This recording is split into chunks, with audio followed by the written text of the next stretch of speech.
முருகா என்று விழுந்தாலும் சரி, எழுந்திருச்சாலும் சரி, எப்பயுமே நம்ம ஆத்மாக்குள்ளார உச்சாரணம் செஞ்சுக்கிட்டே இருக்கணும். 2004 நமக்கு சுனாமி வரும்போது கூட கடல் அலை டச் பண்ணவே முடியல. அந்த அளவுக்கு ஒரு அருமையான சக்தி வாய்ந்த சொரூபமாக அந்த மண் பூமி இன்றளவும் இருக்கு. சிவன், விஷ்ணு, பிரம்மா மும்மூர்த்திகள் வழிபட்ட ஸ்தலம். அங்க வழிபட்டால், முருகனை வழிபட்டால் மும்மூர்த்திகளையே நம்ம வழிபட்ட ஒரு அனுகிரகம் கிடைக்கும் அப்படிங்கிற ஒரு ஆரோக்கியமான சிந்தனையும் இந்த இடத்துல நீங்க தெரிஞ்சுக்கணும். பேர்பட்ட துன்பங்கள் வந்தாலும் நான் இருக்கேன். அறுபடை எங்க இருந்து உற்பத்தி ஆனுச்சு? அந்த பேர் வழிச்சொல்லாக வந்தது. அறுபடைங்கிறது ஆற்றுப்படை முருகன் அப்படின்னு பார்க்கணும்.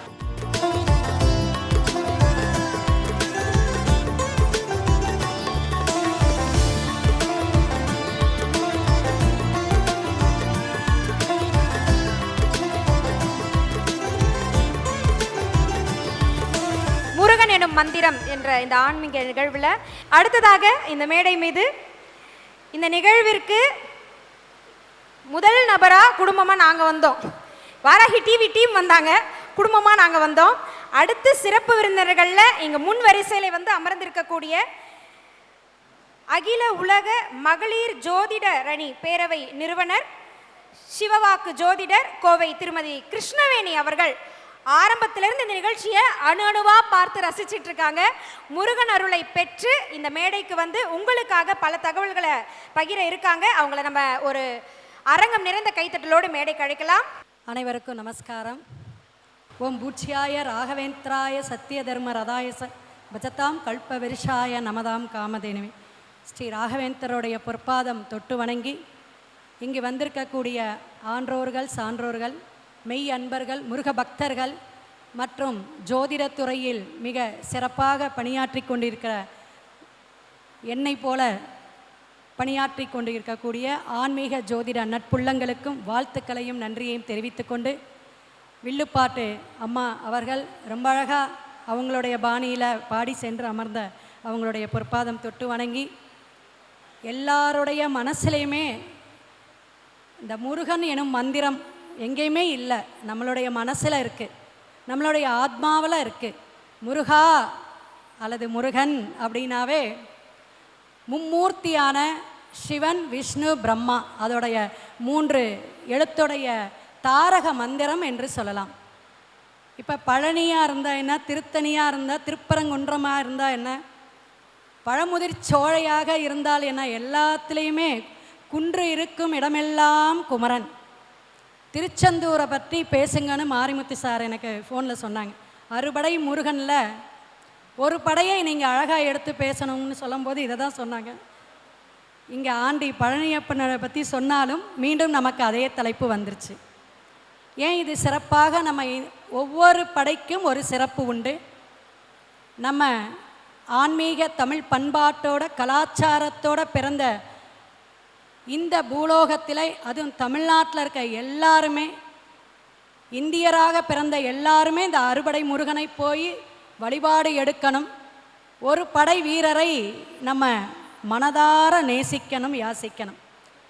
அப்போ முருகா என்று விழுந்தாலும் சரி, எழுந்திருச்சாலும் சரி, எப்பயுமே நம்ம ஆத்மாக்குள்ளார உச்சாரணம் செஞ்சுக்கிட்டே இருக்கணும்.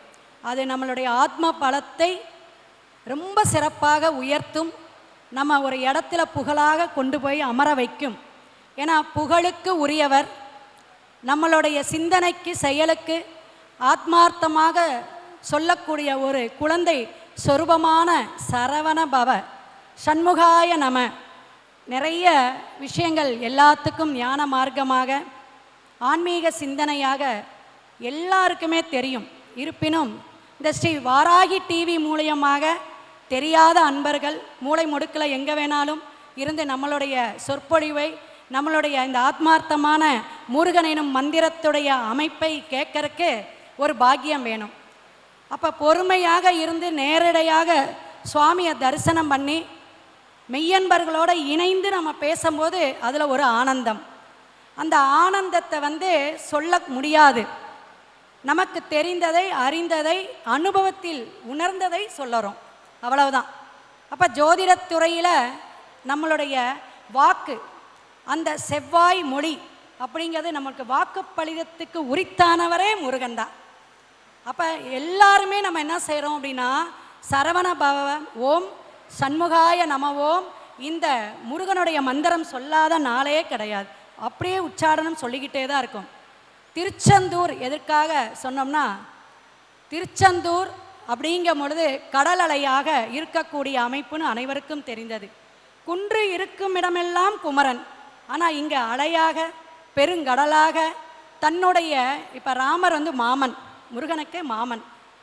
அவர் என்ன செய்கிறாருன்னா, வில்லேந்தி ஒரு நீரை உற்பத்தி பண்ணி ஒரு அற்புதமான நாழிக்கிணறை உற்பத்தி பண்ணினார். அதே போல் இவர் முருகன் வந்து இங்கே வேலை ஊன்றி உற்பத்தி பண்ணிய அந்த கிணறு தான் சிறிய இடம்.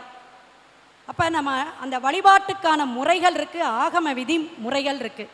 இரண்டாவது படை வீடாக சொல்லக்கூடிய கடலலை கொஞ்சம் திருமுருகனாக தன்னுடைய வீரத்தை வேகத்தை சூரபத்மனை அழித்த இடமாக சொன்னாலும் அங்கே அத்தனை அற்புதங்கள் இருக்குது, அத்தனை விஷயங்கள் சூட்சும ரகசியங்கள் இருக்குது.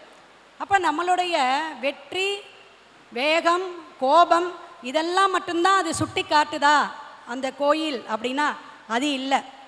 நிறைய ஆகம விதிப்படி இந்த செம்மண் அந்த பாறையில் தான் ஆதி காலத்தில் இருந்துச்சான். மகாபாரத காலத்தில் இருந்து இருக்கக்கூடிய பிரதானமான ஒரு படை வீடில் திருச்செந்தூருக்கு அத்தனை விசேஷம் உண்டு. 2004 நமக்கு சுனாமி வரும்போது கூட கடல் அலை வந்து டச் பண்ணவே முடியல.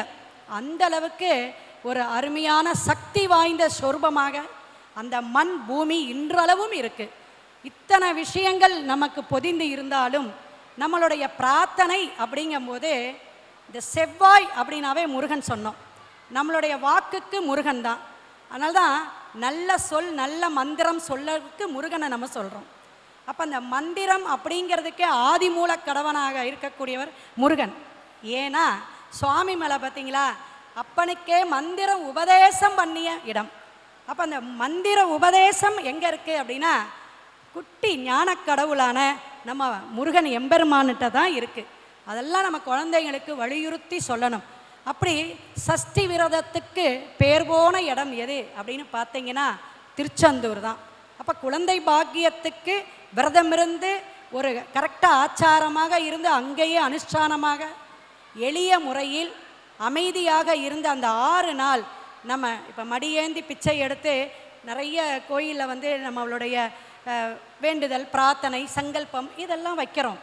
அதுபோல் அந்த சஷ்டி விரதத்துக்கு ரொம்ப விசேஷம் எங்கன்னா திருச்செந்தூர். செவ்வாய் இப்போ நீசபங்க ராஜயோகம் எல்லாரும் ஒரு ஃபேமஸாக பேசிகிட்டு இருக்க கூடிய ஒரு தருணமாக இருக்குது. அதில் செவ்வாய் நீசமாக இருக்கக்கூடாது கடல், அந்த கடகங்கிற இடம். அந்த கடகம் 4ஆம் வீடு. அப்போ வீடு வண்டி வாகனம் இந்த இடத்துல செவ்வாய் ஏன் நீசமாகிறார்? கடகத்தில் நீசமான செவ்வாய் சந்திரன் அங்கே ஆட்சி பெற்று இருக்கிறார். அப்போ உச்சத்துக்கா ஆட்சிக்கான்னு பார்க்கும்போது ஆட்சி பெற்ற இடம் அங்கே வந்து தான் நமக்கு என்ன இருக்குதுங்க, நீசபங்கத்தை ஆட்சியை பிடிக்கக்கூடிய அமைப்பை தருது. அப்போ இந்த மாதிரி சூட்சுமமாக நம்ம எடுக்கும் பொழுது செவ்வாய் பாதிப்பு, செவ்வாய் தோஷம் 2, 4, 7, 8, 12 சொல்லக்கூடிய அமைப்பு செவ்வாய் தசை, அதாவது திசை வந்து ஒவ்வொரு திசை இருக்குது. செவ்வாய் மகா திசை நடக்கும் பொழுது அந்த செவ்வாய்ங்கிற கிரகம் என்ன காரகத்துவத்தில் நட்சத்திர ஆதிபதியத்தில் எது அது வீக்காக இருக்கோ திருச்செந்தூர் முருகன் நம்ம வழிபாடு எடுக்கலாம். அப்போ உறவுங்கிற திருமண பந்தத்தை அங்கே கொடுக்கும். உறவுங்கிற திருமண பந்தத்தை மட்டுமா நமக்கு குழந்தை பாக்கியமாக சொல்லக்கூடிய குரு பகவான் என்ன இடம் அப்படின்னு பார்த்தீங்கன்னா அங்கே குரு வழிபட நின்ற ஸ்தலம். சிவன் விஷ்ணு பிரம்மா மும்மூர்த்திகள் வந்து வழிபட்ட ஸ்தலம். அங்கே வழிபட்டால் முருகனை வழிபட்டால் மும்மூர்த்திகளையே நம்ம வழிபட்ட ஒரு அனுகிரகம் கிடைக்கும் அப்படிங்கிற ஒரு ஆரோக்கியமான சிந்தனையும் இந்த இடத்துல நீங்கள் தெரிஞ்சுக்கணும். அதே போல் 4 அதாவது மௌன சித்தர் தான் அங்கே மேன்மையாக இருந்து இந்த பில்டிங்கிற மாதிரி கருங்கல் எல்லாம் வச்சு கோயிலை உருவாக்கியவர் ஒரு பிரமாதமாக ஆரம்ப காலத்தில். அப்படி நாழிக்கிணறுகிட்ட சித்தர்களாக 4 ஜீவ சமாதி அங்கே இருக்குது. அப்போ கேது பகவானுடைய தாக்கம் அந்த நாழிக்கிணறுல நமக்கு வந்து குளிச்சுட்டு அந்த சித்தர்களை வழிபாடு எடுக்கும் பொழுது நம்மளுடைய பிறவி பெருங்கடல் நீந்துவர் நீந்தார். அப்போ பிறவியில் நம்ம செஞ்சக்கூடிய முற்பிறவியில் செஞ்ச தீமை அல்லது பாவம் எல்லாமே இப்பிறவியில் புண்ணியமாக ஒரு தர்மமாக ஒரு நல்ல முருகனுடைய அருளோட இந்த சித்தர் வழிபாடு நமக்கு உடனே அனுகிரகம் தருவார். இதுவும் நீங்கள் இந்த இடத்துல தெரிஞ்சுக்கணும். அப்போ 9 கிரகத்துடைய ஆளுமைத்தன்மை அங்கே இருக்குது, சரிங்களா? ஏன்னா சந்திரனாக அங்கே கடல், நம்மளுடைய கோபத்தையும் வேகத்தையும் குறைக்கக்கூடிய அமைப்பில், இரத்த பந்தத்தை உருவாக்கக்கூடிய அமைப்பில் செவ்வாயாக அங்கே முருகன் இருக்கார். குருவாக அருளக்கூடிய குழந்தை பாக்கியமாக இருக்கட்டும், நம்மளுடைய ஞானம், படிப்பு, வேலை, உத்தியோகம் எதுவாக இருக்கட்டும், செந்தில் ஆண்டவர், செந்தில் நாதன் அப்படின்னு எதுக்கு அந்த சுப்பிரமணியன் செந்தில்நாதன் 2 பேரும் உண்டு அப்படின்னா, செந்தில் அப்படின்னா நமக்கு நான் சொல்லுவோம், இந்த அரசாங்க உத்தியோகம் இல்லை அப்படின்னா திருச்செந்தூரில் செந்திலாண்டவனை நம்ம போய் தரிசனம் பண்ணக்கூடிய அந்த செவ்வாய்க்கிழமை செவ்வாய் ஓரையில் சூரியன் செவ்வாய் நல்லா வலுத்திருக்கணும். அப்படி இருந்தால் தான் நமக்கு கவர்மெண்ட் ஜாப் கிடைக்கும், அரசியல் சம்பந்தமான விஷயங்கள் சக்ஸஸ் பண்ண முடியும். அப்படி அங்கே போய் வழிபாடு பண்ணக்கூடிய அமைப்புக்கு அவர் உடனே அனுகிரகம் செய்வார். அப்போ செவ்வாய்ங்கிற விஷயத்தை ஆளுமையாக இருக்கக்கூடியவர் திருச்செந்தூர் முருகப்பெருமான் அப்படிங்கிறத தெரிஞ்சுக்கணும். அப்போ அது முறையாக அப்படிங்கும் பொழுது கடலில் முதல் ஸ்நானம் பண்ணணும், அடுத்தது நாழிக்கிணறு, அதுக்கப்புறம்தான் முருகனை வந்து எம்பெருமானை போய் வழிபாடு எடுக்கணும். அபிஷேகத்துக்கு உரித்தானவர் சிவன் மட்டும் இல்லை, அப்பன் முருகனுக்கும் பன்னீர், இளநீர், தேன் அல்லது விபூதி வாங்கி, ஏன்னா ஆளிலை விபூதி அங்கே ரொம்ப விசேஷம். 6 ஒவ்வொரு இடத்துலையும் ஆகம விதிப்படி நமக்கு வந்து அபிஷேக ஆராதனை நடக்கும். அதே போல் அங்கே இருக்கக்கூடிய சுப்பிரமணியருக்கு 6 கால பூஜை நடக்குது. நெய்வேத்தியமெல்லாம் சிறப்பாக இருக்கும். அதில் ஐயா சொன்ன மாதிரி அந்த பருப்பு, துவரம் பருப்பு செவ்வாயோட ஆதிக்கம், அது கண்டிப்பாக தினமுமே ஒரு பிரசாதமாக அங்கே படையல் பண்ணுறாங்க. ஸோ இதெல்லாம் நம்ம வந்து தெரிஞ்சுக்கணும். அப்போ நமக்கு நைவேத்தியமாக அந்த செவ்வேல் ஏறிய மங்கை வாழ்க, யானைத்தன் அணங்கு வாழ்க, மாறில்லா வள்ளி வாழ்க அப்படின்னு அந்த செவ்வேல்ங்கிற விஷயத்தை, வேல் பூஜை வந்து போன வாரம் தான் நம்ம செஞ்சோம். மாதம் வேல் பூஜை நம்ம நடத்துகிறோம் கோயம்புத்தூரில் நம்மளுடைய அலுவலகத்தில். அப்போ ரொம்ப சந்தோஷமாக இருந்துச்சு. இந்த நிகழ்வுக்கு முருகன் அந்த வேல் பூஜை நம்ம செய்யும் பொழுது அங்கே வந்தார். ரொம்ப கஷ்டமாக இருந்தால் உடம்பு தொந்தரவாக இருந்தால் கந்த சஷ்டி பாராயணம் பண்ணுங்கோ. அடுத்தது நமக்கு குழந்தை படிக்கணும், தொழில் விருத்தியாகணும், நமக்கு உழைக்கக்கூடிய அந்த உழைப்புக்கான ஊதியம் இல்லைன்னா கந்த குருகவசம் படிங்க, பாராயணம் பண்ணுங்க. எல்லாமே அந்த கடல் அலை போல் கஷ்டம் வந்துக்கிட்டே இருக்குங்க, அலையலையா, ஒன்று போனால் ஒன்று. இந்த பிரச்சனைகள் இருந்துச்சுன்னா நம்ம வேல்மாறல் படிங்க. அந்த சாயந்தரம் 5 மணிலேருந்து 6 மணிக்குள்ளார கேட்டு வந்தாவே போதும்.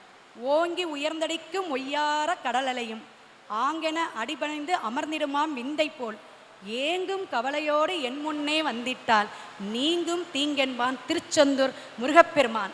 அப்பேற்பட்ட முருகனுடைய அந்த திருநாமம் எல்லாமே 9 கிரக ஆதிக்கமும் எங்கே இருக்குன்னா திருச்செந்தூர் முருகப்பெருமான்கிட்ட தான்.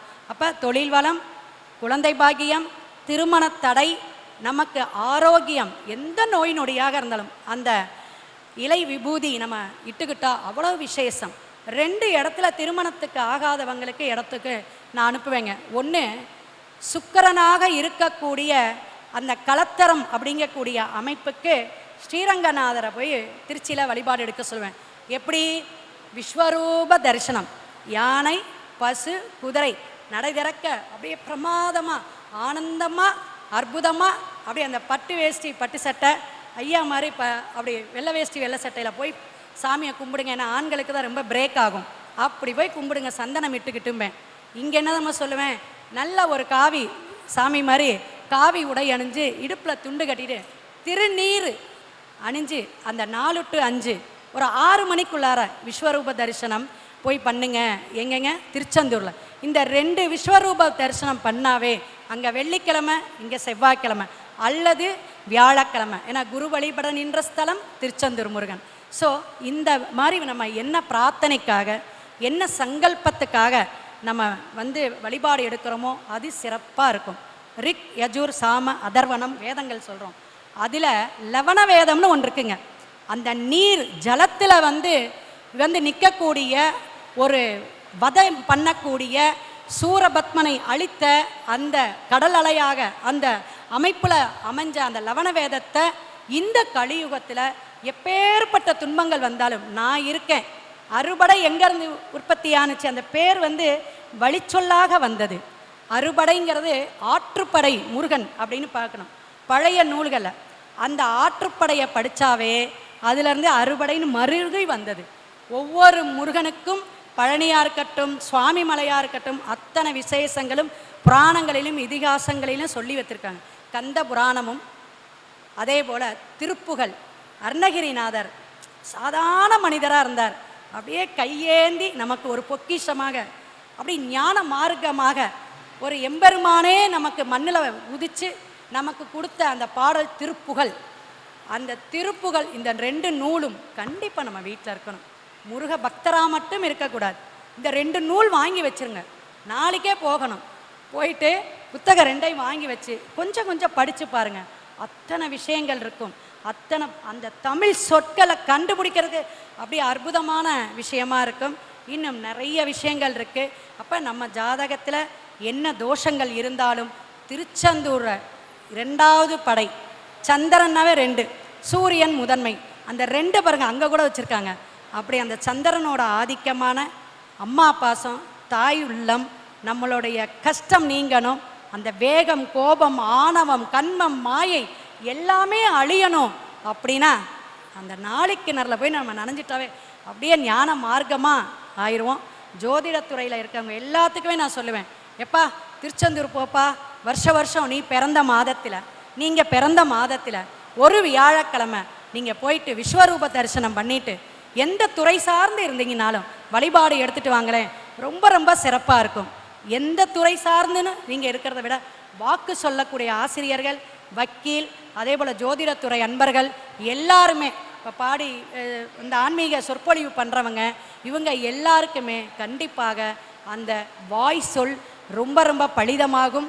வேகமான விஷயத்தை விவேகமாக சொல்லக்கூடிய அற்புதமான ஆனந்தமான நம்மளுடைய ஆத்மாவை சுத்தப்படுத்தும், நல்ல விருத்தியை கொடுக்கும். நம்மளுடைய சந்ததிகளுக்கு முருகனுடைய எம்பெருமானுடைய நிறைய விஷயங்களை எடுத்து கொண்டு செல்வோம் என்று சொல்லி அழகான இந்த அற்புதமான மாலை நேரத்தில் எனக்கும் ஒரு அங்கீகாரம் கொடுத்து மெய்யன்பர்களோடும் சிவனடியார்களுடனும் முருக பக்தர்களுடன் சொற்பொழிவாளர்களுடன் இணைந்து இந்த ஒரு நிகழ்ச்சியை கொடுத்த அனைத்து அன்பு உள்ளங்களுக்கும் நன்றி, வாழ்த்துக்கள். வாழ்க வளமுடன், வாழ்க நலமுடன்.